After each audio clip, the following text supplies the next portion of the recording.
So let me know first of all if the sound is synchronized with the video. If it is, we can continue. Endless Legend is a 4X strategy game. 4X means kind of like in the Civilization style, a game where you have to expand, exploit, extricate and exterminate something. But it's not like Civilization. It has very unique playstyle, very interesting how it can differentiate itself through... there is summer and winter, and in the winter everything is harder to do. The combat is like semi-automatic in a very interesting way as well. There are very in-depth economical systems in the game that we will be learning together. This is my first playthrough, first impressions of the game. You can, again, vote on the straw poll that I linked on the chat. Which faction do you want me to play? I am ending my break like 5 minutes earlier because it will take me a while to set up the map and everything, so that time will be buffered by the fact that I am starting it earlier. So first of all, 6 empires seems reasonable in a normal map, whatever. Impossible difficulty. Now, here's the thing. Newbie difficulty. A houseplant could beat it at chess. Easy. If this was Henry IV, French would have won at Agincourt. Normal difficulty. If the British had been like this, the US would still be a colony.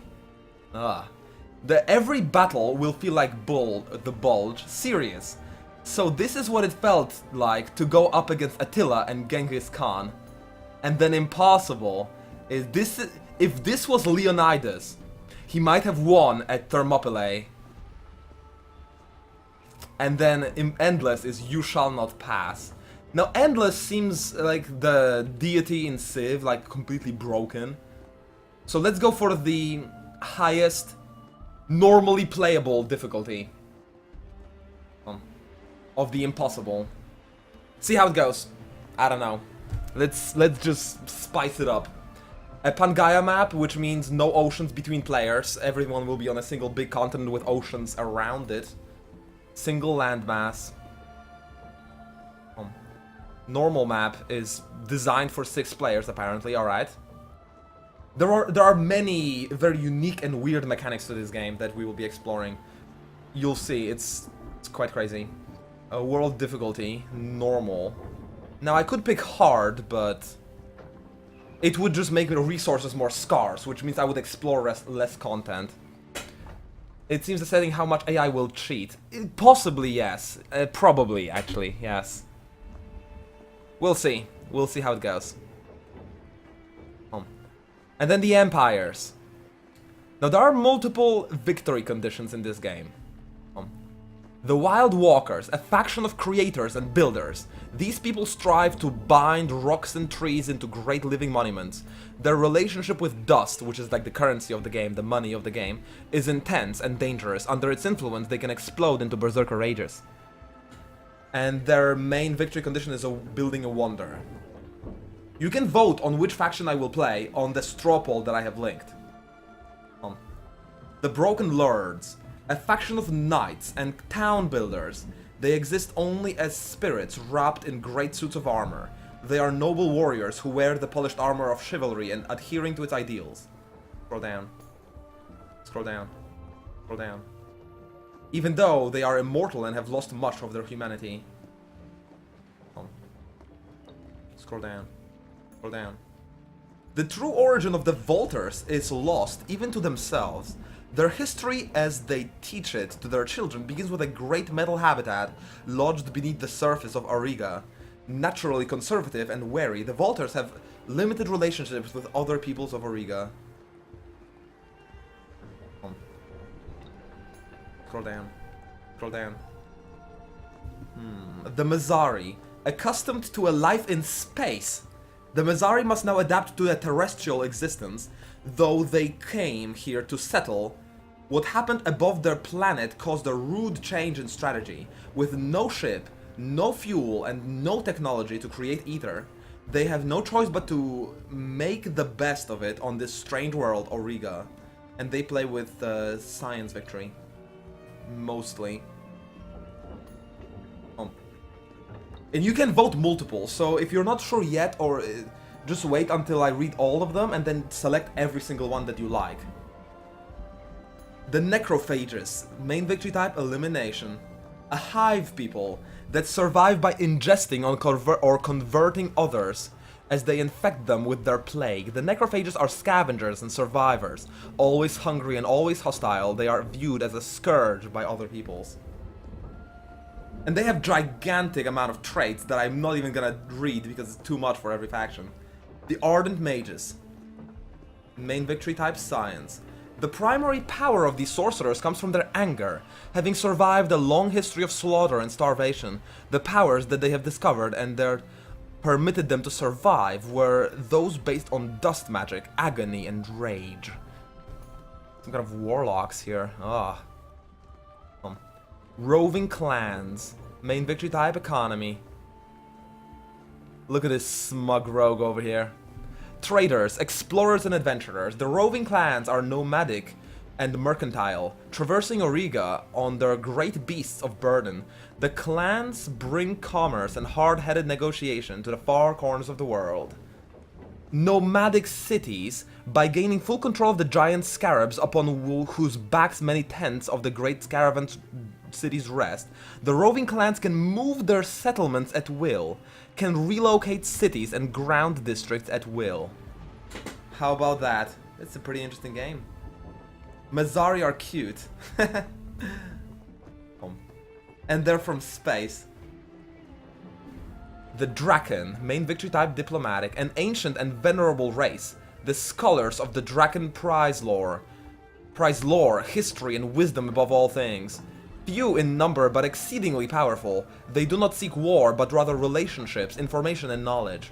Faction histories, artifacts, and ruins are highly prized by the Draken, while wealth, military power, and advanced technology are viewed as insignificant.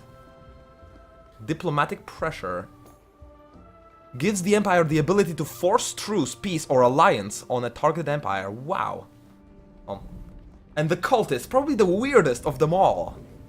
This strange cult is led by two creations that are the remnants of the Endless, the Queen, imprisoned within her indestructible throne in the capital city, and the Unspoken, a wandering and perhaps insane being of enormous power.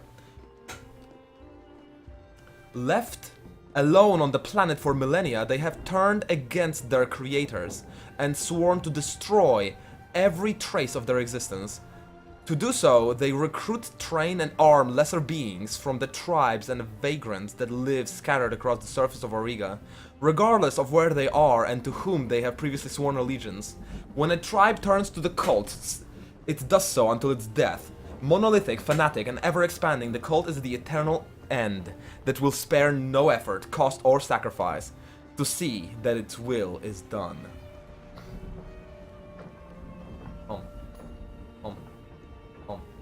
Mouse. Copy. Paste.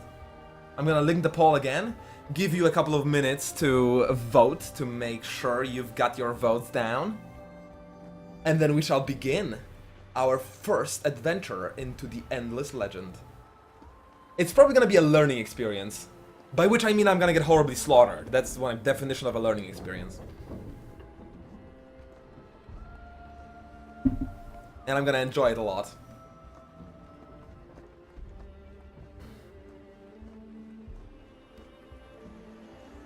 It is really original for now. It really is. There is a game called Endless Space that I've never really seen or played. From the same developer. I think I like the fantasy theme more anyway. On a tie, I will choose. But it's unlikely. Yeah, kind of female from the portrait, it's true. Party Pony. What a name anyway, Party Pony Pinkie Pie. Welcome to the stream. I think this cultist, it's a female it seems, I don't know. I mean, they don't say, why do you assume it's male now? It doesn't really say. Just got this game for 23 bucks, hope it's a good deal. It's a pretty good deal. It's gonna kick your ass, I hope. Multiple times.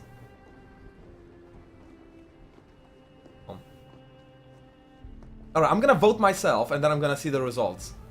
I'm gonna vote the Cultists, I'm gonna vote the Draken, I'm gonna vote the Ardent Mages, And I'm gonna vote the Mazari and the Wild Walkers. I think those I would be happy with. Let's see the results. Cultists, 4 votes for the Cultists. 3 Wild Walkers, 3 Broken Lords, 3 Mazari, 3 Mages, 3 Clans. So the Cultists lead with just 1 vote. Not enough people voted, I think. I don't know. Should I give you 1 more minute? I will give you 1 more minute. You have 1 more minute to change the results of the vote. Otherwise, I'm playing the Cultists. Which I did vote for, so I'm okay with playing them.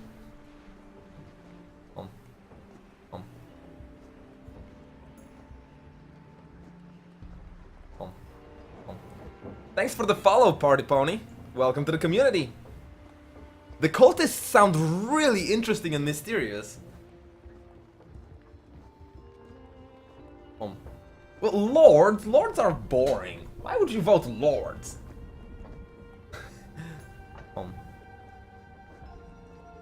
20 seconds. I don't think anyone will vote anymore. I think this time the Cultists are taking the lead. 15 seconds. Yeah, I think the Cultists are taking it. Alright, so let's play the Cultist. Yeah, another vote for the Cultists got dropped at the last second. It's gonna be Cultists. People have spoken. When I first explored these races to even create the poll ahead of time, I also thought the Cultists are gonna be chosen. I mean, they're so weird and different than anything else. So now that we've chosen them, what are they doing? High Seat of the Queen, the trait, Affinity. Constructed around a single city that is the religious center, this faction creates no new cities. Creates no new cities and therefore cannot produce settlers! However, their city centers can build up to a higher level than any other faction, becoming an impressive and powerful metropolis from which all Auriga could be ruled. No settler production, +1 district level on cap on cities. What? But every faction is amazing. I guess Spirit Knights in Armor. Yeah, maybe Noxus, maybe. And then the conversion, knowledge of the rights of the Cultists. And the fanatic belief in the Queen's purpose permits the conversion of pacified villages. Can convert pacified villages. There will be a lot of villages belonging to neutral factions around on the map that I can pacify through either a quest or conquest. Quest or conquest. Or as certain warlords around the world like to ask, I can pay with silver or I can pay with lead. Can convert pacified villages. Converted villages are lost for their original owner. Give all advantages of pacified villages to their new owner, no matter their location. Will exploit bids on their current tile and the 6 tiles around there for the main city of the new owner. Regularly spawn a new unit, not retrofittable for the new owner. Walls of Faith. With the zeal of fanatics, all soldiers and civilians are prepared to throw their lives down defending their city. Plus 160 city fortification. Weapons of the enemy. Disgusted by the destruction of the endless civil war, leaders of the cult insist that enemy cities, when taken, turned into usable resources for the cult rather than simply burned to the ground. A captured city is immediately razed. +1 industry stockpile per citizen when city is raised. So I immediately destroy everything when I capture it. Oh man.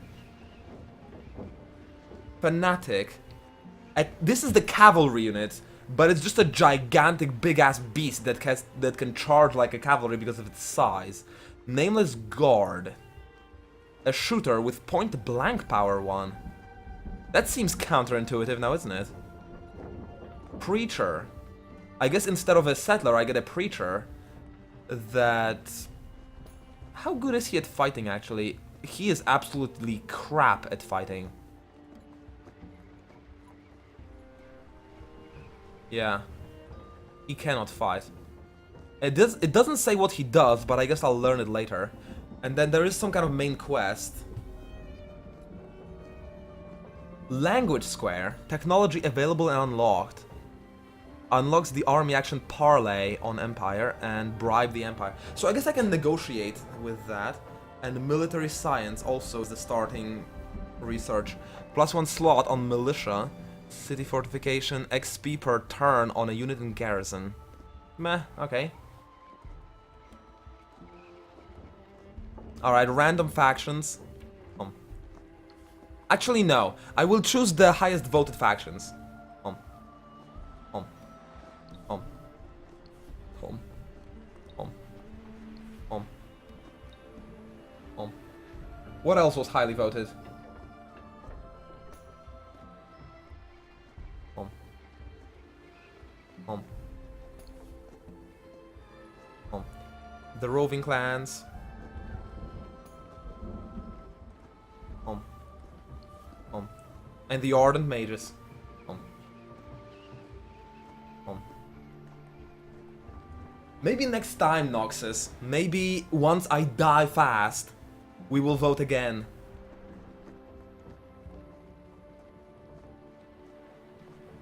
Home.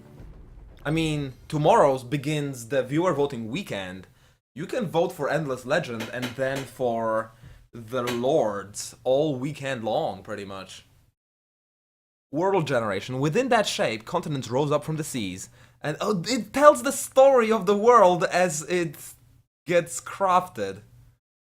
But sometimes it scrolls too fast and sometimes it gets stuck. God, it's such horrible pain in here. Oh my god. What have I done to myself? It does seem to have really cool lore. And I'm hoping it's gonna go even deeper into that lore with quests of every faction. Man, this could be a game, depending on how good is the AI opposition, this could be a game I could be absolutely passionate about, kind of like Age of Wonders 3. I'm just hoping that the AI is challenging and interesting enough that the games will not feel too stupidly easy or cheaty. Now we are few, and many that remain are of little use. Yet our purpose still drives us. Even death cannot be allowed to stop us. We must find new converts, new servants, who will help us fulfill the great oaths we took so long ago. They will not only be our hands and our eyes, they will be the sword and the shield of our armies that will bring the eternal end. First upon Origa, and then across the universe.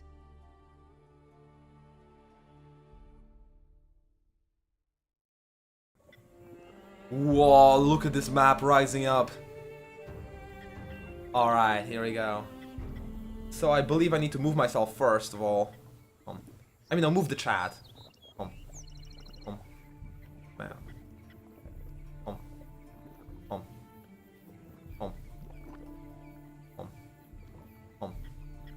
Mouse. Mouse. Mouse. Mouse. Maybe here, I don't know. We'll see later. And then... So, this is my... Why do... Oh, yeah, my first and only settler that settles the main city. Look at this beauty. And then it just turns into a cloth map. When I... Oh, it's beautiful. So the settler can do colonization.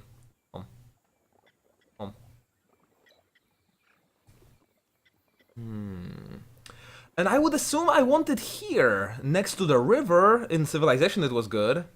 But then if I did it here, I would have immediate access to this 4 food resource and 5 gold from these escaped specimens. Hardy beasts roam the area valued not only for their meat, but for their tough bones and thick pelts. Such resources. And then I would be close to here as well with clay. This seems like the place to go, honestly.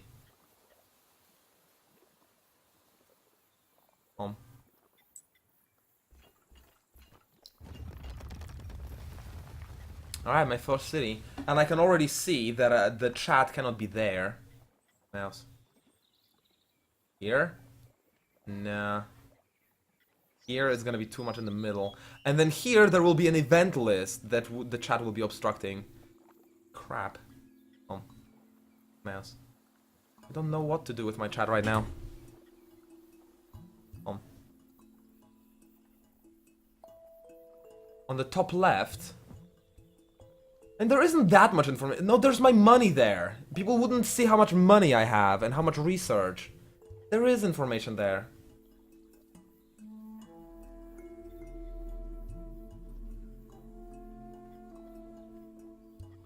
Maybe top left but shorter is the only way to go right now.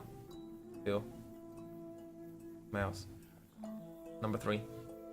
Home. Mouse. Home. Alright, just don't talk so much and we're gonna be fine. Alright? In-game sound louder, you got it, you got it. It is my first time I'm playing it. Any adjustment, thanks for letting me know. Mouse. Home. Mouse. Home. Let me know how's that. Home. Home. Wait, Mikuya is dead? Again? It was dead yesterday, but then it resurrected itself. It's still dead. Alright, so I've got 2 preachers, which are converters rather than fighters, I feel. I don't know. I mean, are these fighting units with 7 attack and stuff? And then I've got a hero, Undom the Seer 2. I guess 2nd. Infantry Slayer. So I guess this, yeah, he can fight.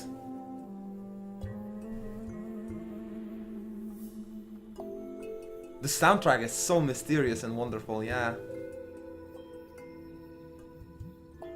It works! Predatory's level 0 because he just came back after at least 2 weeks of absence. Welcome back, Predatory. Always a pleasure to have you here.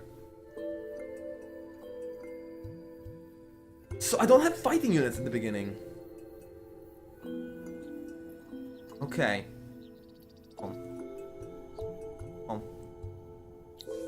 So that hero, I believe he can be assigned to a town or to an army. Where is he assigned? To an army or a town? Click.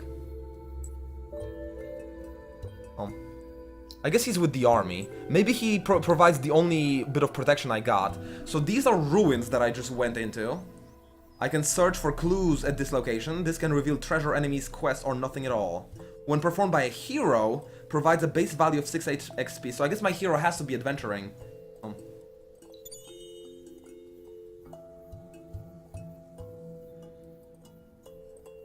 Your search at the location was worth the effort. 70 dust.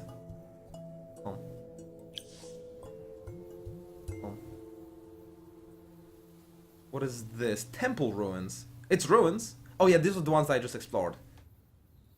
Okay. Click. Click. Well, let's find some more next turn. And where is town production? So what does this mean? I earn 4 from City Hall. And then 14 from a city tile. -2 consumption from population. Oh, it's 4 per citizen working, I guess. I see. Okay, so if I have more citizens, I can assign them somewhere else. Mouse. Mouse. Mouse. Alright, so I'm focusing the town on growth so that it grows in 2 turns. Cool, cool. And then I could make another Preacher. So Preacher seems to be my basic unit, even though it can't really fight. I'm not sure what to do with these guys. It's a support unit of some kind. Like, what do I do with them, I wonder?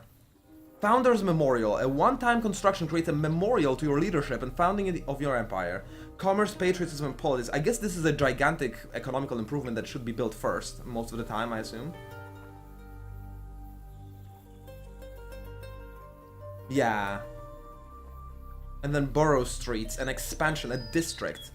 In order for a city to grow, in a controlled manner. New fields must be added in a way that permits regulated and sanitary growth. By building streets, gutters, and sewage systems, the city can expand without the attendant problems of disease and congestion. So I guess that would expand the city on a new location, on which it would earn more food, but more other things. So I guess it would be best if I could have a square with no food generated and put it down there, but I guess I don't have such a square. So I guess I'll just have to eat that negative effect. Reminds you of Ador. It feels quite different to me. Maybe you'll notice more differences as the playthrough continues. That's my first turn? No, research technology. So technology seems to be in those clusters of 4 tiers, 5 tiers, 6 tiers, 6 tiers, and I think researching every single one of those, of this last tier, every single one of them, will give you a technological victory if I read correctly. First, though, I have to research on the first tier, and I believe here they are divided for... This seems economy. And then what, city growth? Not sure. And then this was just militaristic. Oh, I could get a fanatic here. A unit that can actually fight. It's probably a good idea to research a unit that can actually fight. Oh yeah, military, science and industry, empire and expansion, and then economy and population. But then I may not be producing one yet. No, I want to have a unit that can fight. Not those support ones. But what is here? +2 on terrain with science. I don't have that many, I think. And -1 from city upkeep. Does it mean I earn less, or does it mean I earn more? I wonder. I think I earn less. But 10 research on a city, and 10% research on a city. I mean, that seems really good in the very early game when I don't have that much research from the ground. 10 is then a very big number, so let's do it first before anything else. And then I will research everything else faster.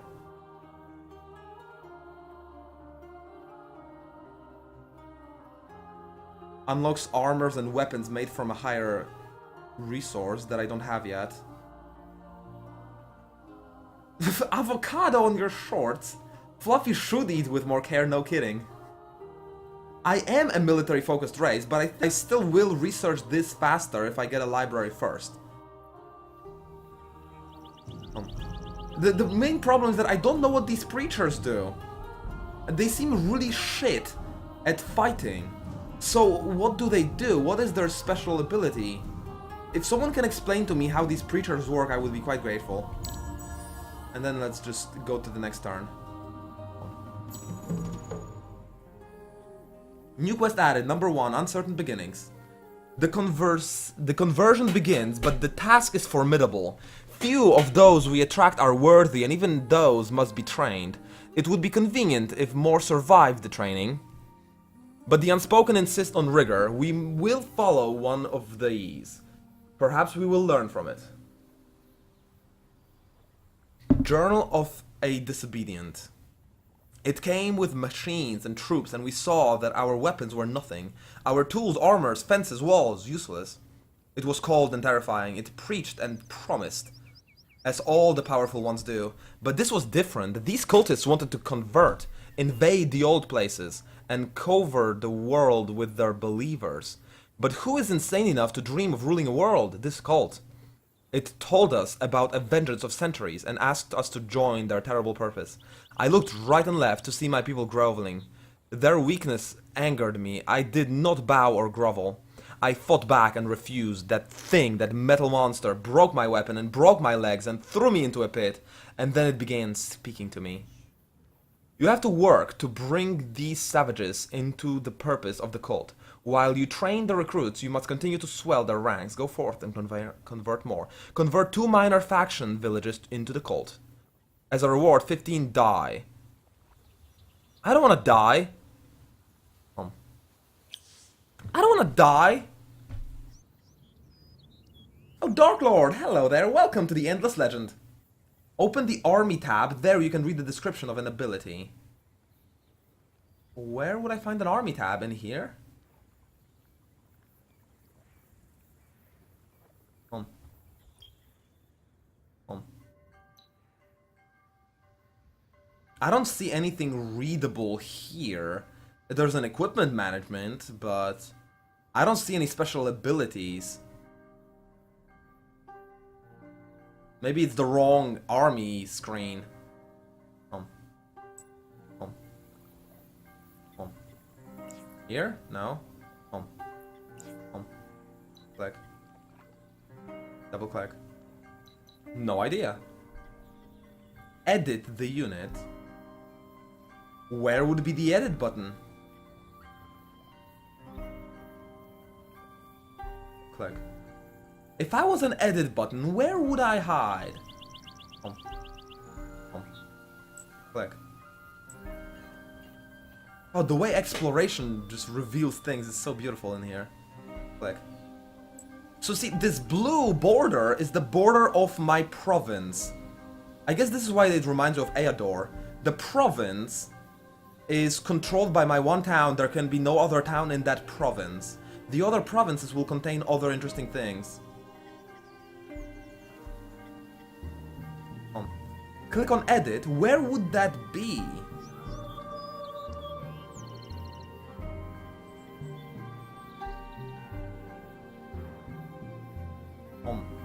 In the military screen? There's the edit. Train to convert others to the cause of the eternal end. Unleashed potential. Effects, 10% of everything on the unit. That's nothing. I mean, with their stats, it's nothing. So I don't really know what they are for. I have no idea. Escape. Escape. It's a buff for other units in the fight. Click. Okay. Enter. Enter.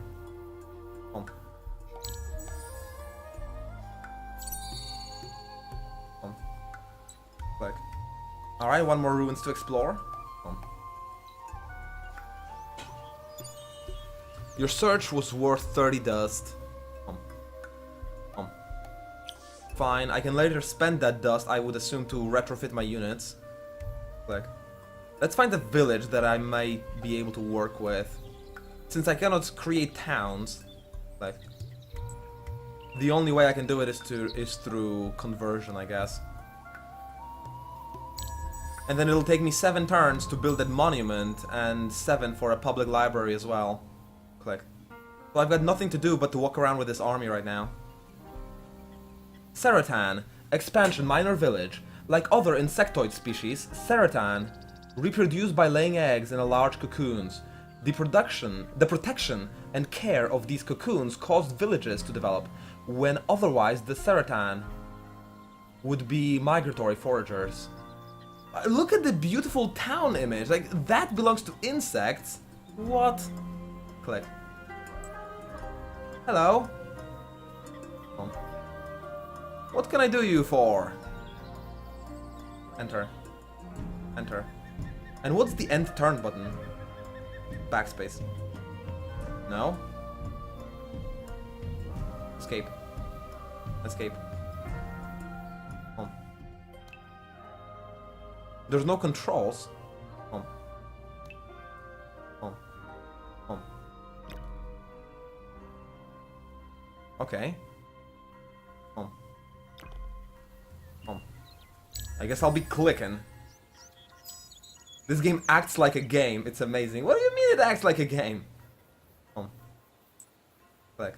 It is pretty complex. I'm not sure if it's complicated. I think it's complex so far. But if it explains everything well, if it presents itself properly and explains things, then it's complex but not complicated. It's reasonably easy to pick up. But the complexity is really good when it comes to a strategy game like this. Can we vote again? What do you mean, like on a faction?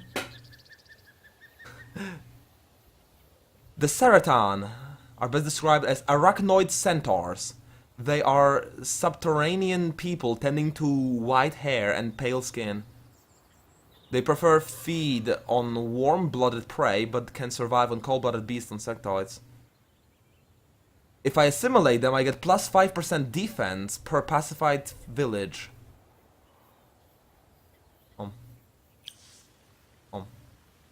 Now what can I do with them? Click. I've got those preachers here. I can attack them.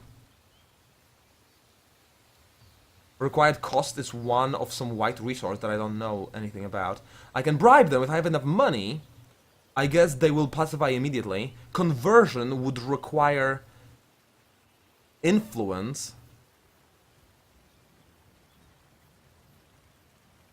You cannot convert this village. Ah! So I first need to pacify it, and then I need to pay 20 to convert it. How do I get those star points, I wonder?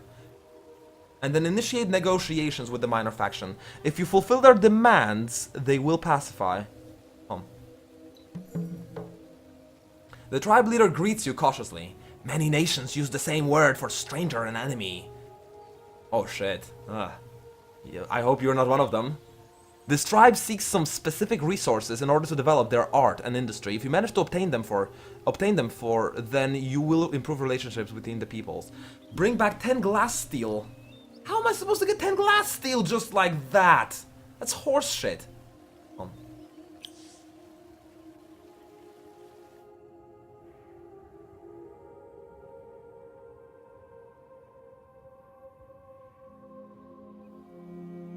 I've got wine.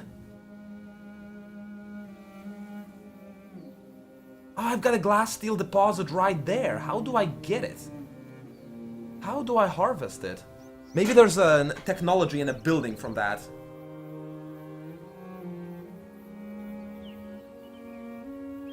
Oh, what the fuck happened?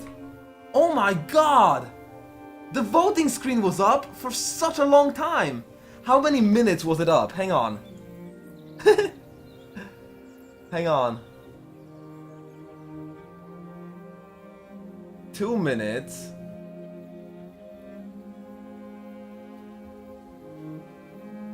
Oh yeah, 3 minutes. 3 minutes no looking at the chat. Oh, oh, the pain. The pain is real.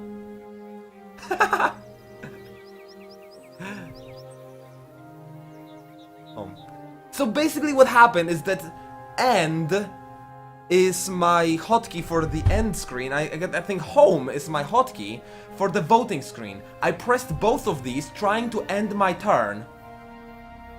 Worth it. God. I pressed them trying to end my turn, not remembering that they switch my screens because OBS's hotkeys are still active. Nice. Nice. Yeah, and they don't end my turn anyway. Basically, I met this insectoid city here, and you heard what they said. You heard what they said. Nothing happened on the screen, alright? When you were gone, when the screen was gone, nothing happened.